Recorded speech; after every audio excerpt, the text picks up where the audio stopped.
Abertura. Sequência de imagens. Cadeirante atravessa a rua. Pessoa cega caminha por bengala. Mulher joga futevôlei na praia. Criança com síndrome de Down brinca. Olhar de uma mulher negra. No centro, repórter Justiça Especial e Inclusão.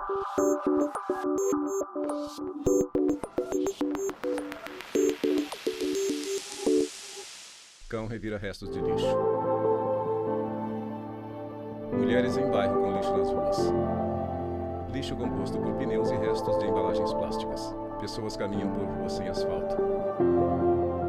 Estamos na Estrutural, bairro que fica a mais ou menos 15 quilômetros do centro de Brasília. A região é bastante afetada pela chuva e falta de estrutura, como saneamento básico e asfalto. Toda essa lama que a gente está vendo aqui também tem esgoto, por isso que o cheiro é muito forte. Só que eu vou conhecer agora a creche da tia Tatá, uma mulher conhecida aqui nas redondezas pelo trabalho social que faz. A repórter bate no portão metálico. Oi! Boa tarde. Boa tarde! Bem? Tudo bom, tia Tatá? Tudo bem. Ela me recebe para falar com mais detalhes sobre os problemas daqui e aproveita para mostrar a situação da rua onde fica a creche. Tia Tatá, como é conhecida, conta que passa um apuro danado com a falta de saneamento básico. É muitas Maria coisas da Conceição que a gente, Ferreira, fundadora da que a gente tá creche. tendo aqui. Inclusive essa daqui que você está vendo. Ó, aqui você está vendo como é que tá isso aqui. Aqui é sempre assim. Aqui depois, quando está no inverno, é desse jeito aqui pior, porque quando está chovendo, a água entra dentro da minha casa, a lama entra aqui dentro. E sempre que chove muito, entra a água para dentro da creche. Então tá aqui a situação. Essa dor de cabeça não é de hoje. A creche abriga quase 100 crianças e Tatá se vira como pode. Minha filha, a gente bota o menino lá para os quartos, sobe o menino em cima das camas, leva o menino para cima das mesas. É assim que nós fazemos quando enche água aqui. Enquanto estamos levantando o menino, a outra está limpando, jogando água para fora para ver se não dá de continuar molhando até onde der. É assim que nós passamos a semana todinha quando chove muito. Toda semana nós temos que ter esse trabalho aqui, porque a água entra sem dó aí dentro da creche. Sobra a água da chuva, mas falta água limpa para o uso do dia a dia. A água para usar mesmo aqui, tem dia que tem a torneirinha bem aqui, tem dia que tem água, tem dia que não tem, que é a torneira que tantos e tantos daqui da comunidade vêm pegar nessa torneirinha aqui, porque a única torneira que tem água é ela. E aí não tem jeito. Vira e mexe, aparece criança doente. Agora essa semana nós estávamos com cheio de caroço, muito caroço de trás das orelhas, no pescoço. A gente faz uns cálculos que seja muriçoca, né? Na verdade a gente fala que é muriçoca, né? Porque não temos mesmo, até porque não temos ideia do que seja, do que começou, né? A gente prefere dizer que é de muriçoca. Mas vai se saber o porquê, né? Porque aqui lama, lá dentro lama, que é onde devia ter conforto. Era lá dentro, né? Porque eles passam o dia todinho aqui dentro. É onde a lama continua a insistir a entrar lá para dentro. Aí a gente tem que limpar e ir pegando o menino para um lado e derribando para outro, para poder dar conta. Os problemas não param por aí. O descarte de forma incorreta do lixo agrava ainda mais toda essa situação, já que não tem também um sistema de esgoto. Cenário perfeito para doenças, mau cheiro, contaminação do meio ambiente e por aí vai. Então tem muitos que também fazem as casas, não fazem as fossas, não fazem os depósitos das suas águas, então preferem abrir as valas no meio da rua. Então aí a água vai descendo direto, dia e noite, caindo aí no meio da rua. Tanto faz tá nesse inverno como no verão. É todo tempo a lama, deixa eu ver o que você está vendo. Então o fedor é constante e já acostumamos. Posso dizer que já acostumamos com tanta catinga de lama na cara. Daiane é geógrafa do Instituto Brasileiro de Geografia e Estatística. Ela me fala sobre a importância de se ter um conjunto de iniciativas de saneamento básico, como coleta de lixo e tratamento de esgoto. Em 2017, mais de 90% dos municípios contavam com abastecimento de água, com serviço de abastecimento de água. Quando a gente vai pensar na coleta de esgoto, esse dado cai para 60%. Então, mais de 40%, né, dos municípios do Brasil não realizam coleta de esgoto ainda, né? E isso acarreta diversos problemas, várias questões relacionadas à saúde, à habitação. É importante a gente lembrar que os serviços de saneamento básico, né, é um direito do cidadão, isso é constitucional. O acesso a saneamento básico no Brasil, além de estar previsto em lei, também foi discutido pelo Supremo Tribunal Federal, que trouxe uma data para universalizar os serviços de água e esgoto no país. O novo marco regulatório do saneamento básico apresenta 2033 como data limite para que esse problema seja resolvido. Este advogado explica o impacto dessa decisão sob o ponto de vista social e jurídico. O STF ele traz segurança jurídica e ele toca em pontos importantes, pontos que são esquecidos quando se olha para a política de saneamento básico. Primeiro ponto, que saneamento básico é política de direitos humanos. A ONU já reconheceu essa política em 2010, que água e esgoto são políticas de direitos humanos. Investir em saneamento significa investir na erradicação da extrema pobreza, que a nossa Constituição Federal fala, né? É o papel do Brasil, do nosso país, como República Federativa, é erradicar a extrema pobreza, é reduzir a desigualdade entre nós, seres humanos. Dr. Leandro diz ainda que a questão do saneamento básico é um dos principais problemas do país. Quem olha o saneamento como política de infraestrutura, ela é a política mais atrasada do nosso país. Se você for olhar pelo olhar ambiental, ela é o maior caos ambiental. Quando você não tem água, você não tem esgoto, você está atacado de uma forma mais cruel nos seus direitos humanos, porque você não tem aquele sentimento de pertencimento da sociedade. Você não se sente um membro daquela sociedade porque você é esquecido.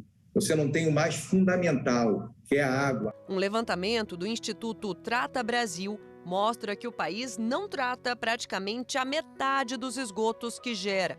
É como se todos os dias fossem despejadas na natureza 1000 piscinas olímpicas de esgotos sem tratamento. O presidente do Instituto afirma que a situação do saneamento básico no Brasil é muito ruim diante das condições que o país oferece. No pleno século XXI, Edson Cardoso, nós temos presidente executivo do mais de Instituto Trata 35 Brasil. milhões de brasileiros que não têm acesso à água potável até hoje, que sofreram mais do que os outros na pandemia porque não tinham água sequer para lavar as mãos, se proteger do coronavírus. Nós temos quase metade do Brasil, 100 milhões de brasileiros, que não têm acesso à coleta e tratamento de esgoto. Então, são índices assim, alarmantes para o padrão que o Brasil atingiu de tecnologia, de produtividade na área agrícola, a gente desenvolve vacina, produz avião. Então, de forma geral, o saneamento básico é ruim. Mas quando a gente olha localmente, regionalmente, a gente percebe que é pior ainda. Outra região administrativa do Distrito Federal que sofre com a falta de saneamento é o Sol Nascente. Eu vim conhecer a Berenice e o lugar onde mora. Repórter caminha com Berenice por esse asfalto. Água em casa nem sempre tem e quando tem, dura pouco. Ainda no início da manhã, caem as últimas gotas da torneira. A água aqui não chega Berenice aqui em casa. José Foi Mourão, milagre minha filha tomar banho agora no chuveiro que teve água. Que a água aqui só mijo o dia todo. Só chega depois de meia-noite, 1h da manhã. Que quer tomar banho, tu tem que levantar 4 da manhã para tomar banho. Então você não toma. Elas tomam banho porque eu esquento água para elas ir para o colégio. Berenice conta ainda que o pior disso tudo é não ter para onde correr e precisar se acostumar com a situação. Já tive que ficar sem tomar banho, minhas meninas, meu marido que é pedreiro, ele tem vezes que ele dorme todo sujo porque não tem água para tomar banho. Hoje mesmo ele levantou, foi de madrugada para tomar banho, para ir trabalhar. Problemas que não acabam e, para piorar, na rua onde ela mora não é feita a coleta de lixo. Pelo menos 2 vezes Repórter por Renata dia, Teodoro, a Berenice tem Sol que recolher o Nascente lixo DF. da casa dela e levar até o Papalixo, que fica pouco mais de 200 metros daqui, né, Berenice? E hoje eu é que vou fazer esse percurso com ela, então vamos? A repórter e Berenice levam os sacos de lixo que estavam na calçada. Faça chuva ou sol para tirar o lixo acumulado de casa, só assim, andando até chegar no Papalixo. É uma espécie de container semi-enterrado que possibilita o armazenamento dos resíduos. Mas o que ela gostaria mesmo era de ter conforto e uma coleta na rua de casa. Todo mundo aqui reclama. Não é só aqui nessa rua, todo mundo reclama disso. Que os lixeiros é ruim de pegar lixo. Tem dia que aquele papalixo ali tá derramando de lixo. Ontem mesmo tava fedendo ali quando você passava. Tão podre que tava. Depois de tarde, umas 5 horas que os lixeiros vieram limpar. Chega sexta, sábado, domingo, ali fica horrível de lixo jogado no meio da rua. E os cachorros rasgando, tudinho. Morar numa cidade, a cidade fica sempre suja. É horrível. Ninguém merece. No próximo bloco, a repórter Marcela Luiza vai mostrar como a chegada de saneamento básico pode mudar a realidade, condições de higiene e conforto de moradores que antes não tinham esse tipo de acesso. Não sai daí que a gente volta já. Vinheta de transição. Estamos apresentando o Repórter Justiça Especial Inclusão. Vinheta de transição. Voltamos a apresentar Repórter Justiça Especial Inclusão. Cidade com rua asfaltada, bueiros em meio fio. Bairro sem lixo nas ruas, mulher lava louça. Abre a torneira, lava a louça, enche a panela com água, coloca no feijão, faz comida. Cenas corriqueiras, mas para a Tássia e a família representam anos de luta até a chegada do saneamento básico. Antigamente a gente usava o poço artesiano. A gente pegava água no balde e tomava banho, fazia comida. Para fazer comida a gente tinha que ferver, porque a água tinha uma cor muito esquisita, tinha um gosto amargo. Então a gente tinha que ferver, esperar esfriar para dar para as crianças.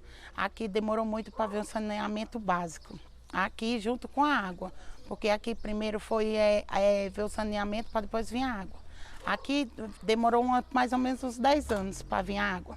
A gente tinha um poço artesiano, aí as crianças bebiam água, porque senão as crianças sentiam dor de barriga, sentiam dor de cabeça, ficava amarela, vomitando, e a gente tinha que levar para o posto médico, né? Tássia mora no Sol Nascente, a quase 40 quilômetros da esplanada dos Ministérios, em Brasília. Ela conta que por 3 anos viveu o pesadelo de não ter água encanada em casa. Hoje, isso não é mais motivo de preocupação. Agora está ótimo, porque agora tem a CAESB que colocou a água na nossa casa, a água sai super limpinha, filtrada, hidratada, agora as crianças não passam mal. O saneamento básico chegou para a população desta região há mais ou menos 4 anos. Antes, os moradores sofriam muito com a falta de infraestrutura. A Noêmia, que mora nesta casa de Portão Vermelho, sabe muito bem a falta que o saneamento básico faz. A casa dela já foi destruída 2 vezes por conta de enchentes. Noêmia abre o portão de sua casa para a repórter. Logo que a gente entra, Noêmia nos mostra as marcas deixadas pela água da chuva. Essa parede na garagem, por exemplo, foi construída logo depois de um dos alagamentos. Quando a água invadiu minha casa, Noêmia Alves então, da Silva, praticamente a gente tinha pouca coisa, né? Mas era o que a gente tinha para aquele. Mas acabou com tudo, nós não ficamos com nada. Até a geladeira, fogão, entrou água em tudo. Armário que a gente tinha, acabou com tudo, não ficou nada. E aí depois, com o tempo, aí nós fomos. Aí teve a segunda. Segunda enchente? Aí teve a segunda enchente. Aí ainda não tinha asfalto, não tinha a rede de esgoto também não tinha ainda. Aí veio de novo. Aí eu até chamei o Edson para mostrar, falei, Edson, pelo amor de Deus, eu já estou desesperado. Agora não dá nem mais para ficar aqui, né?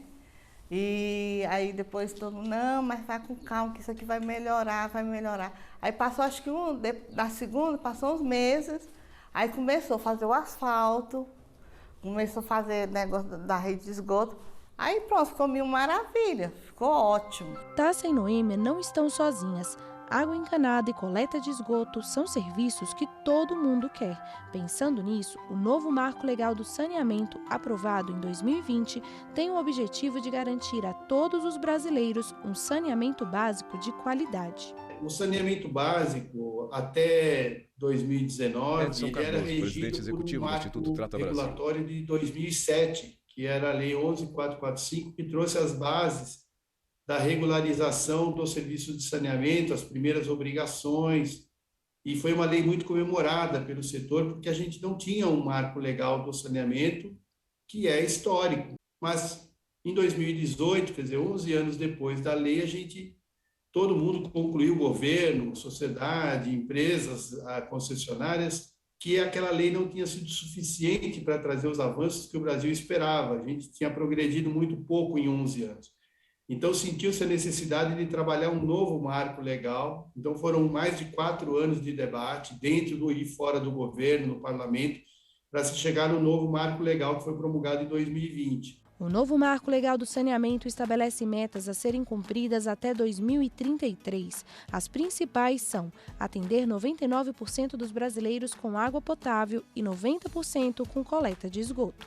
O novo marco determina ainda que a ANA, a Agência Nacional de Águas e Saneamento Básico, seja responsável por criar normas de referência para a regulação dos serviços públicos do setor. O novo marco traz um objetivo de uniformização regulatória. A gente tem mais de 80 agências que a gente tem notícia, infranacionais, que regulam o serviço de saneamento com normas diferentes. Então, o novo marco trouxe para a ANA a possibilidade de dar diretrizes, normas de referência para o setor, que são de adesão voluntária, mas que vinculam o repasse de recursos públicos federais. Padronizar o fornecimento de água tratada e coleta de esgoto não é apenas um desafio do Brasil. Segundo a Organização das Nações Unidas, quase 50% da população mundial vive sem saneamento básico.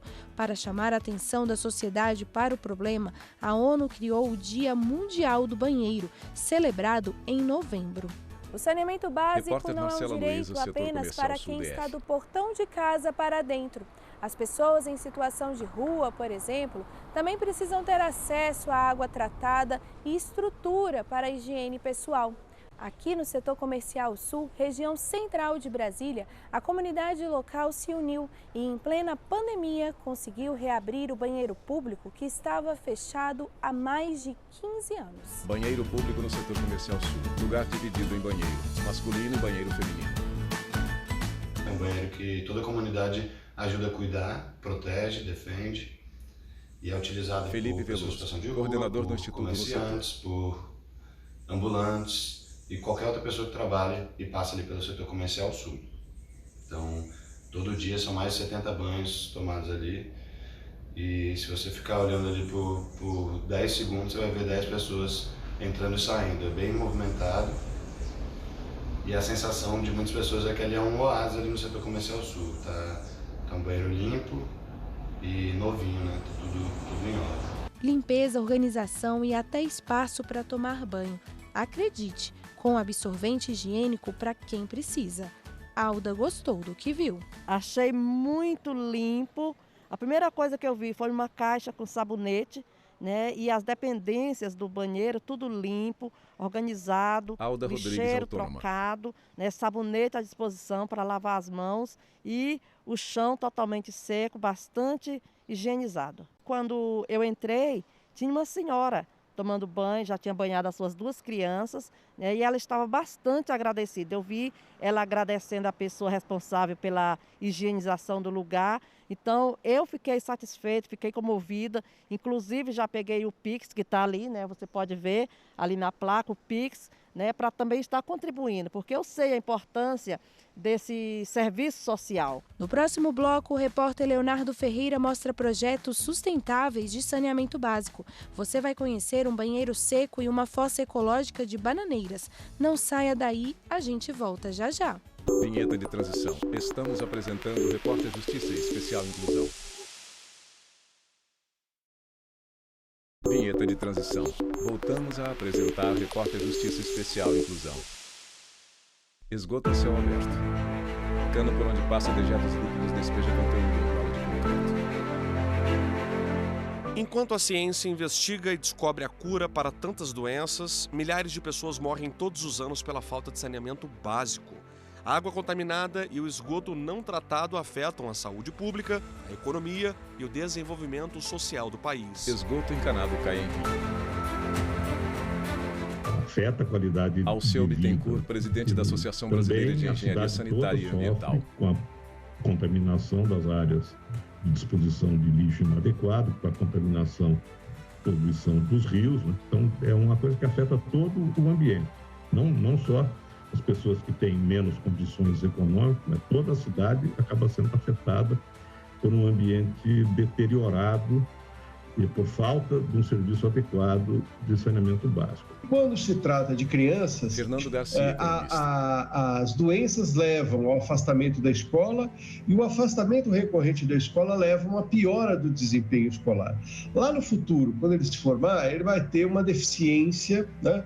Uma deficiência que traz um prejuízo para ele também no mercado de trabalho. Uma geração privada de saneamento básico é uma geração privada de educação. E os dados revelam a gravidade do problema.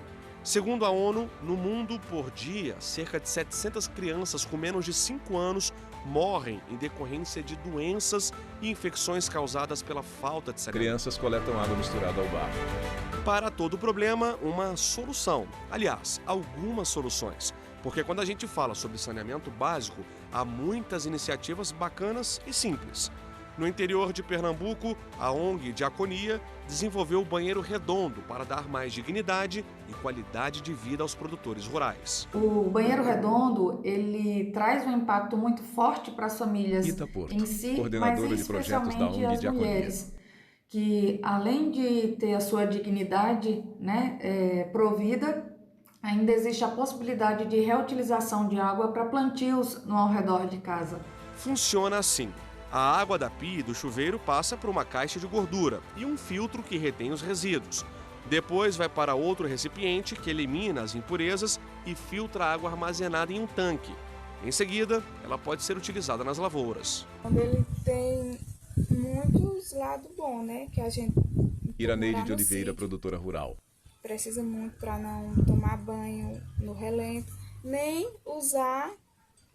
ter onde fazer as necessidades, né? E utilizar a água, não jogar fora, não desperdiçar a água, que a gente faz o reuso dela. O projeto virou referência em sustentabilidade e ganhou até prêmio. Em 2015, nós concorremos ao prêmio Caixa Melhores Práticas e ganhamos com 2 tecnologias. O banheiro redondo foi uma delas. A água é um dos assuntos mais preocupantes e discutidos na atualidade e é por isso que o mundo todo busca soluções para evitar o desperdício. Você já ouviu falar em banheiro seco? É aquele dali. A gente vai mostrar agora como que ele funciona. É um pouquinho diferente do que a gente está acostumado, porque não tem um botão, por exemplo, para apertar a descarga. Quer saber melhor como que ele funciona? A gente conta agora. Estamos na Escola da Natureza, no Parque da Cidade, na área central de Brasília, que atende centenas de alunos da rede pública do Distrito Federal. Convidamos o mestre em sustentabilidade, Cláudio Jacinto, para explicar o passo a passo do sistema. O uso propriamente Cláudio dito Jacinto, mestre em sustentabilidade. Então o usuário do banheiro vai chegar lá e a única coisa que ele vai encontrar de diferente é a ausência do vaso sanitário propriamente dito, a louça. Tá? Ele vai ver apenas o assento sanitário, o assento do vaso normal. Só que esse assento está sobre uma bancada com um furo. E aqui tem todo um processo construtivo do que acontece por baixo dessa bancada. É onde está o segredo. De fora não dá para ver, mas dentro desse compartimento tem fezes, urina e material de cobertura, como a serragem, para fazer a compostagem. Um processo natural de degradação da matéria orgânica que vai se transformar em adubo. As bactérias decompondo esse material elevam a temperatura desse próprio material. Por que isso é importante? Porque a temperatura desse material pode chegar a 80 graus Celsius. Então, com isso, garante a sanidade do processo. Se tiver ali um ovo de lombriga, vai queimar ali dentro. Se tiver bactérias patogênicas para o ser humano, vai queimar ali dentro. Então, isso garante para a gente a usabilidade desse adubo que sai pronto daqui. 6 meses depois, o adubo está pronto para ser usado na horta da escola, que se tornou um centro de referência em educação ambiental. A gente já retira isso com a mão e já sai com cheiro de adubo, aquele cheiro de humus de minhoca, que na minha opinião é um dos melhores cheiros da natureza. Então é um processo que ninguém vai manejar, falando no português bem claro aqui, ninguém vai manejar cocô humano.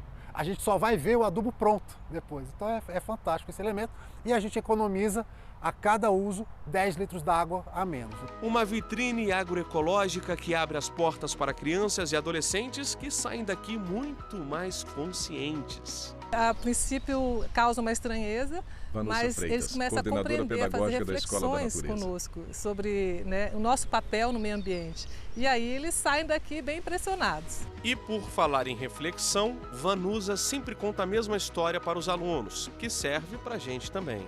Se a gente fosse comparar a uma banana, né? A banana, você descasca a banana, come a banana, ingere, ela passa pelo seu trato digestório, ela sai de você, né, por meio das fezes, e aí ela vai ali para o miocárdio, as minhocas transformam em humus e aquilo ali é devolvido à terra, que vai te devolver uma outra bananeira. Então a gente chega a pensar e depois, e aí, quem é? Será que a banana sou eu ou eu sou a banana? Né? Porque na verdade a gente começa a ver o ciclo da vida aí. O banheiro seco pode ser construído em qualquer lugar, mas é indicado justamente em áreas com escassez hídrica. Apesar do sistema ser uma alternativa sanitária e ecológica, Cláudio conta que muitas pessoas ainda têm resistência. É uma mudança cultural profunda, de fato. A gente, há algumas gerações, né, usa o banheiro com água. Então, a nossa proposta como difusor dessa ideia é apresentar técnicas e soluções que as pessoas comprem a ideia, queiram fazer, né? E por mais que eu diga e repita, não vai afetar nada o seu uso, não vai ter mau cheiro, não vai dar bicho, é difícil das pessoas acreditarem. Às vezes a pessoa vê e não acredita. Agora, Cláudio é quem nos convida para conhecer na casa dele, a 20 quilômetros da Escola da Natureza, a Fossa Ecológica de Bananeiras. É um sistema de tratamento de águas negra e cinza, ou seja, o que vem do vaso sanitário, das pias e máquina de lavar, por meio de encanamento. Debaixo de onde conversamos é onde acontece a mágica.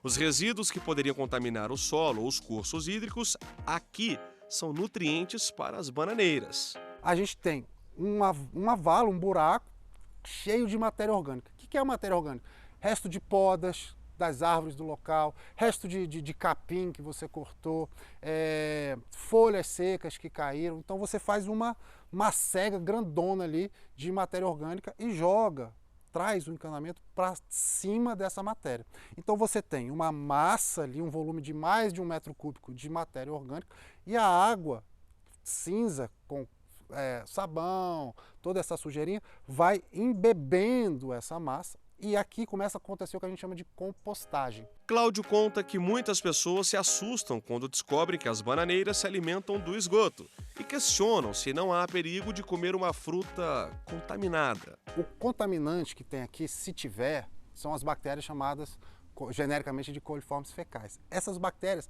elas passariam por contato. Então a gente não recomenda que seja plantada uma cenoura que vai crescer dentro dessa terra. A gente não recomenda que seja plantado um alface, que está muito próximo da terra, porque o contato pode sim passar coliformes para o seu alimento. Só que a banana, ele vai nascer aqui na bananeira. Dependendo do tamanho da bananeira, vai ser lá na bananeira. Então não há contato.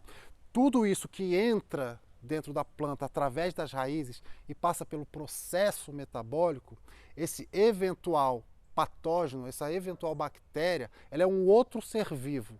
Ela não tem como se transformar numa célula vegetal dentro do corpo da bananeira e sair lá na banana. Só aconteceria contaminação por contato. A fossa de bananeira é uma tecnologia de baixo custo, de fácil manuseio e totalmente sustentável. Então eu estou falando de ter mais uma ferramenta, não é a única, mas ser mais uma ferramenta para diminuir esgoto correndo a céu aberto, para diminuir contaminação de solo, para diminuir contaminação de corpos d'água, né? E é sabido, não vou te dizer o número aqui porque eu não sei, mas grande parte das doenças é propagada pela água, né? Então é isso, é um interesse coletivo do ponto de vista social e ambiental. Antes da gente terminar o programa, precisamos lembrar que esgoto deve ser tratado na terra e no mar.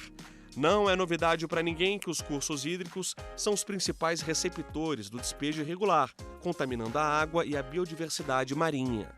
Em Santa Catarina, a família Schurman faz expedições oceânicas pelo mundo todo a bordo do veleiro Cat para alertar sobre poluição. O capitão Wilfredo é quem comanda a embarcação.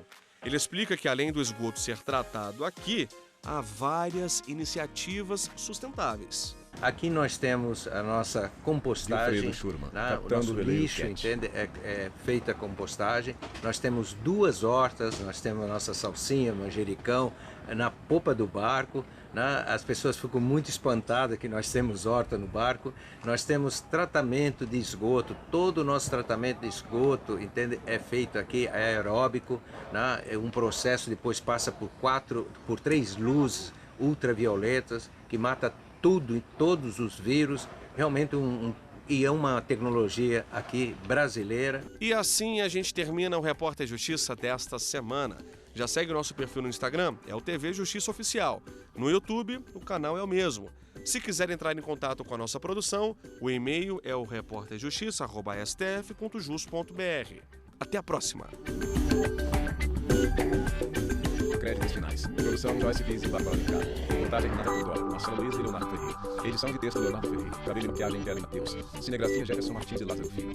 Assistência técnica Glória Leite e Paulo Paz. Edição e pós-produção Patrick Gomes. Videografias Lucas Matias. Núcleo de programação Rosa Oase. Núcleo técnico Fábio Guedes. Núcleo de produção de programas Flávia Soledade. Supervisão, Coordenadoria de Gestão da TV e Rádio Justiça, Secretaria de Comunicação Social STF. Realização TV Justiça Essencial 2022.